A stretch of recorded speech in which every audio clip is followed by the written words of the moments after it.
पंजाब में क्या कांग्रेस दो धड़ों में बंटने वाली है? क्या कांग्रेस के अंदर चल रही सीएम चेहरे को लेकर खींचतान इतनी बड़ी वजह बन जाएगी कि विधानसभा चुनाव में कांग्रेस पार्टी को मुंह की भी खानी पड़ सकती है? मध्य प्रदेश में लगातार जीतू पटवारी एक ऐसा चेहरा बने जो शुरुआत में तो काबिल साबित हुए, लेकिन बाद में उन्हीं पर ही सवाल खड़े होने लगे कि उनके नेतृत्व में मध्य प्रदेश में कांग्रेस पार्टी का जनाधार लगातार गिरता जा रहा है। राज्यसभा चुनाव में जब मीनाक्षी नटराजन का नामांकन रद्द हुआ तो सीधा सीधा जीतू पटवारी पर सवाल खड़े किए गए। अब पंजाब में भी यही स्थिति बन रही है, जहां कांग्रेस पार्टी ने अपने संगठन में फेरबदल करने के साथ साथ ये फैसला लिया कि अमरिंदर सिंह राजा वड़िंग ही प्रदेश के अध्यक्ष रहेंगे। इसी फैसले के साथ साथ जहां ये चर्चा होने लगी कि इनको एक बड़ा दायित्व सौंपा जा रहा है, वहीं से चरणजीत सिंह चन्नी की नाराजगी साफ तौर पर कांग्रेस के अंदर जाहिर होने लगी। अपना रुख अलग करते हुए नजर आए अपने समर्थकों के साथ। उनकी मांग थी कि राजा वड़िंग को प्रदेश अध्यक्ष यानी कि इतनी बड़ी जिम्मेदारी क्यों सौंपी गई, जहां मांग थी कि चरणजीत सिंह चन्नी को क्यों नहीं बनाया गया। आपको बता दें कि जब फेरबदल हुआ तो यहाँ पर चुनाव अभियान समिति के अध्यक्ष चन्नी को बनाया गया और प्रदेश अध्यक्ष यहाँ पर राजा वड़िंग को बनाया गया और यहीं से विवाद शुरू हो गया। और छत्तीसगढ़ के पूर्व मुख्यमंत्री और पंजाब के प्रभारी भूपेश बघेल भी पंजाब में मौजूद हैं और लगातार मीटिंग करते हुए कांग्रेस के तमाम विधायकों के साथ देखे जा रहे हैं और उन्होंने साफ तौर पर एक फैसला कर लिया है कि कोई बदलाव नहीं होगा। लेकिन ये माना गया कि चरणजीत सिंह चन्नी अपनी नाराजगी को दूर कर चुके हैं, साथ आ चुके हैं, लेकिन फिर माना जा रहा है कि इनके समर्थक और वो खुद अभी भी नाराज है। तो क्या होगा? क्या ये सिर्फ बात प्रदेश अध्यक्ष तक सीमित है या बात 27 के चुनाव को देखते हुए कांग्रेस का कौन होगा सीएम चेहरा यहाँ तक पहुंच चुकी है? इसी से जुड़े हुए तमाम सवाल है, चर्चा करेंगे। हमारे साथ हमारे वरिष्ठ सहयोगी अमन जी मौजूद हैं। सर, ये पूरा विवाद अभी भी लगातार गर्माता जा रहा है। लगातार हम देख रहे हैं कि कैसे नाराजगी जाहिर कर रहे हैं, लेकिन क्या लगता है कि ये दो बड़े चेहरों का आपस में भिड़ जाना क्या पंजाब में कांग्रेस पार्टी को नुकसान झेलना पड़ सकता है? देखिए, लगातार अगर हम कांग्रेस पार्टी को देखें और तमाम राज्यों को देखें जहां जहां पे कांग्रेस पार्टी मजबूत रही है, वहां पर अक्सर दो ऐसे नेता रहे हैं जिनमें आपस में बड़ा विवाद होता हुआ दिखाई पड़ा और इसका सबसे बड़ा खामियाजा कांग्रेस पार्टी को देखने को मिला। आप देखेंगे हरियाणा के अंदर, आप देखिए किस तरह से शैलजा और भूपेंद्र सिंह हुड्डा के बीच में लगातार तल्खी दिखाई पड़ी और जब चुनाव के एंड वक्त तमाम तरह की बयानबाजी होती है, तमाम तरह की बातें निकल कर सामने आती हैं और उसका खामियाजा कांग्रेस पार्टी को हार के रूप में देखना पड़ता है। वहीं अगर हम अगर हम पंजाब की ही बात करें तो यहाँ पर राजा वड़िंग और एक तरीके से चरणजीत सिंह चन्नी जो हैं पूर्व सीएम भी हैं, उनके बीच में लगातार जिस तरह से वाद विवाद हो रहा है, जिस तरह से जो मामला है वो बढ़ता हुआ दिखाई देता है, इससे आप ये मानकर चलिए कि कांग्रेस पार्टी जो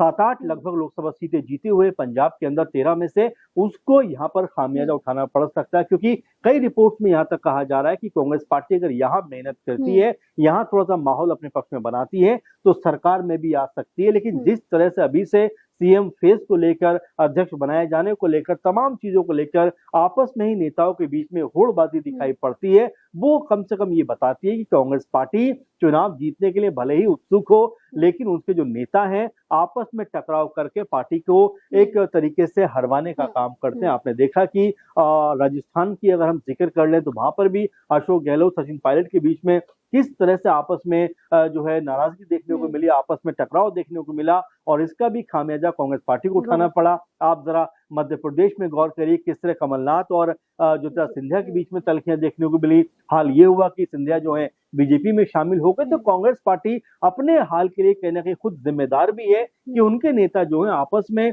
इस तरह की लड़ाई करते हुए दिखाई पड़ते हैं कि आई हुई बाजी भी उनके हाथ से निकल जाती है। वहीं अगर हम मध्य प्रदेश की बात करें तो हम राजस्थान की बात करें, इनमें नजर आता है कि बड़े बड़े कद्दावर नेता जो पदों पर बैठे हुए थे या जो जिनको पद मिलने वाला था, बीजेपी ने चुनाव के बाद में 23 के चुनाव के बाद में उनको पद नहीं दिया, बल्कि मोहन यादव, भजनलाल शर्मा, इस तरह के नए नवेले लोगों को मुख्यमंत्री बनाया। लेकिन जो बड़े चेहरे थे, बड़े नाम थे, उन्होंने कोई बगावत नहीं की, बल्कि पार्टी के साथ में काम करते हुए दिखाई पड़े। देखिए नाराजगी तो निकल के आती है, लेकिन कोई बड़ी बगावत या कोई बड़ा जो है आपस में टूट देखने को नहीं मिली। वही कांग्रेस पार्टी के साथ में ये प्रॉब्लम है कि आपस में जब आपस में किसी भी बात को लेकर अगर मतभेद या मनभेद होता है तो पार्टियां बिखर जाती हैं, टूट जाती हैं, लोग टूट जाते हैं। और यही वजह है कि क्या पंजाब में भी कुछ ऐसा हशर तो नहीं होगा, क्योंकि अभी हाल ही में हमने देखा कि आम आदमी पार्टी के लगभग 6 सांसद सिर्फ पंजाब से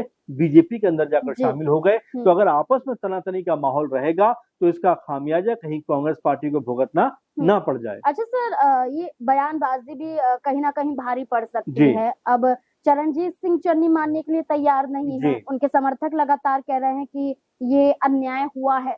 तो वहीं भूपेश ये कहते हुए नजर आते हैं कि ये गुड्डे गुड़ियों का खेल नहीं है जो आपने कह दिया और हर मिनट पर बदलाव हो जाए।